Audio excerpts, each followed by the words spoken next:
Good morning, YouTubers. It is October the 3rd, 2019.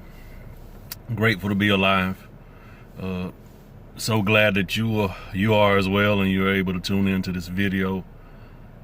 This morning, want to encourage you and warn you today to try to stay cool. We're experiencing here in North Carolina unprecedented heat. And not just here, I'm sure it's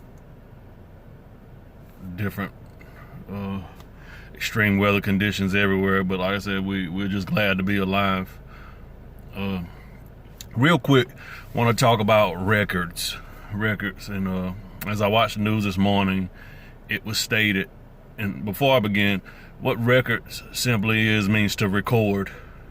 So it is things that take place, events and stuff that folk basically annotate or write down, or in our age type down, but it is recorded, so therefore they're called records.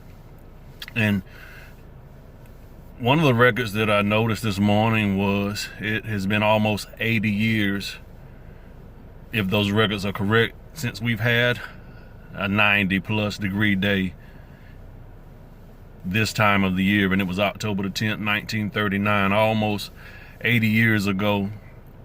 As I say every day, almost every day, the signs of the time are all around us, and things are being recorded again that have never taken place, that are extreme, that are extraordinary.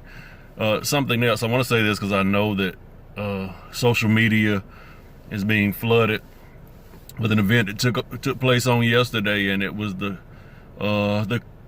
conclusion, if you will, and maybe not conclusion, but the sentencing in the Amber Guyger trial, who was the ex-police officer from Texas that went into the black man's home, and a white police officer went into a black man's home and killed him.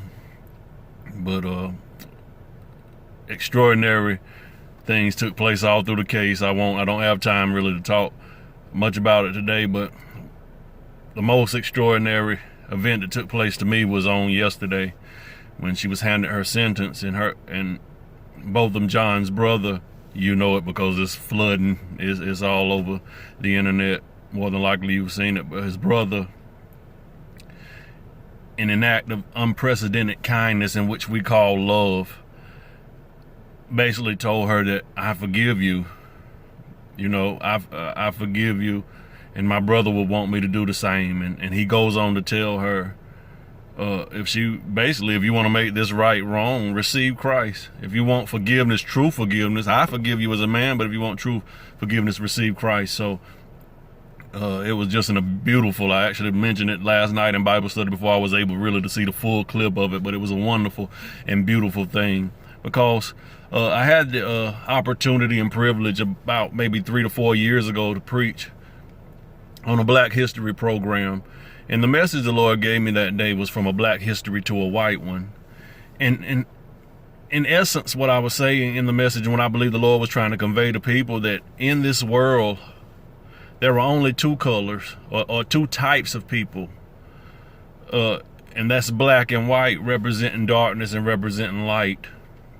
And I still believe, and when all is said and done, again, yesterday, that was one of the most powerful moments that I've seen in a really, really long time. And people have their take on it, and they think different ways. And like I said, I try not to really say a whole lot about certain things, you know, but it is a problem, especially for us as people of color, when someone else takes one of our lives, when at a record pace, we're doing it to each other every single day. So, but that's another story. Again, this is not driven by color or race, if you will. This is driven by the spirit inside of a man. The hatefulness or the love is what produces these actions. So like I said, we've got a long way to go, you know, and it is even, you know, it was even more beautiful to see him yesterday in that act of love, because we have people at the top in our country who have not only displayed hateful behavior for the last few years, but they've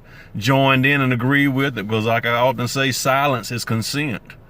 or for you to not stand up or speak out against certain things, it means that you're a part of the problem and not the solution. So, like I say, at the end of the day, us personally, there are going to be records, and there is a record being kept on all of us. For us believers, we understand that it's called the Lamb's Book of Life, and I want my name to be written in it. Not really trying to be popular or what's popping right now, or to be famous and all of these type of things, but I just want to be pleasing in God's eyesight, and I want to distribute the love to this world that he distributed to me when he saved my soul. And like I said, I appreciate God for that on today. Like I said, you got a record too. You got a record. You're going to be remembered for something. And I pray that you experience the love that God has shown toward me, and that you'll be able to redistribute it to all of those who are around you. So again, y'all be careful out there today in these hot temperatures, and be careful in life, because it's hot out here as well, you know. But what can we say? I said, love you all. Have a wonderful day.